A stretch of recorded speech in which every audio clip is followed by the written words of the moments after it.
Not long ago, I did a video on wrist conditions in the golf swing, and I got an interesting question from one of the viewers that said, how do they improve their wrist conditions? For example, going from too much of an extended or cup position at the top of their swing that really has a tendency to open up the face. When the wrist gets like this, the face starts to point down to the ground instead of being a little more flexed or bowed like a Dustin Johnson, where the face is pointed more towards the golfer.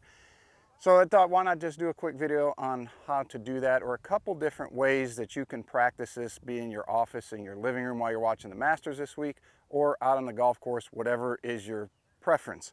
I'd also highly recommend, and I'll put a link to it down in the description below, John Sinclair, who is a member or a guest on the Golf 360 podcast. John has done more studies on the wrist conditions in the golf swing than probably anybody on the planet. I'll link to his website page again in the description, so anyone can check that out.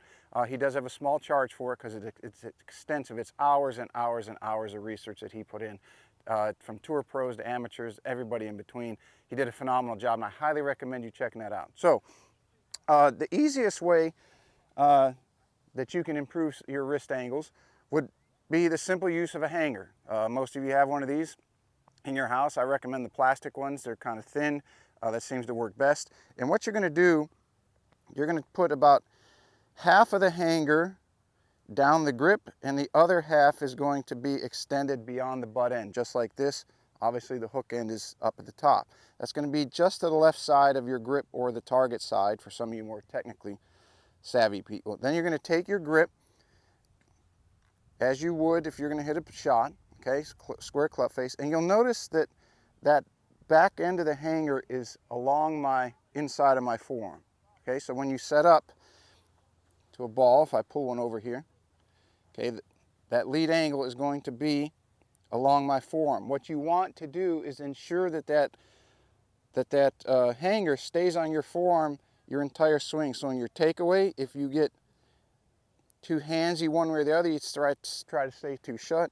As you go back in your start to lift from left arm parallel all the way up to the top, that hanger should stay touching or against your lead arm forearm. And you'll notice that my wrist conditions at the top, I have a very flat left wrist or lead hand wrist.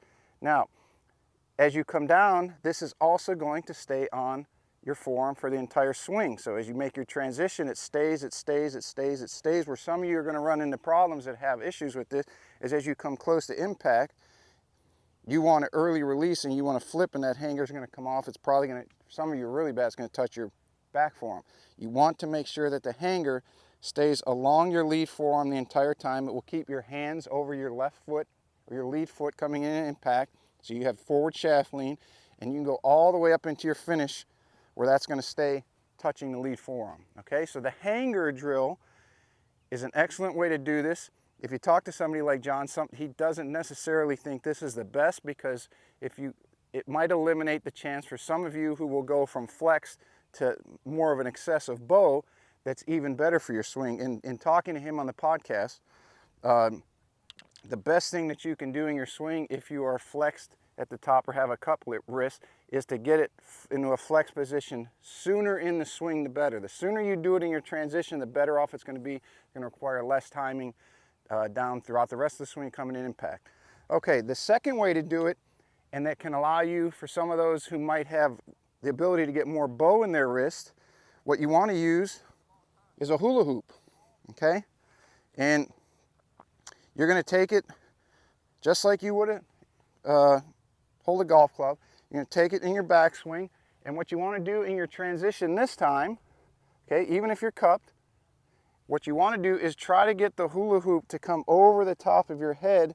And you'll notice, in order to do that, my lead wrist has to flex or bow, and my trail hand has to almost feel like it's pushing away from me. Okay, so you want to try to get the hula hoop, as you make your backswing, the hula hoop stays around your shoulders, and then when you make your transition and downswing, you're going to bow or flex your left wrist, and the hula hoop's going to come over your head, and you would go into your impact and forward swing from there. So that's two different ways that you can improve your wrist conditions. One is the hanger. That's probably the easiest one, But if you think you have the potential to have more bow in your wrist, which is going to stabilize the club face a little more, keep it a little more closed, get you better rotation, and eliminate that early extension coming through impact, then give the hula hoop a lot of time and attention, and you will see your ball striking and your ball striking will go up and improve, and your scores will most likely go down.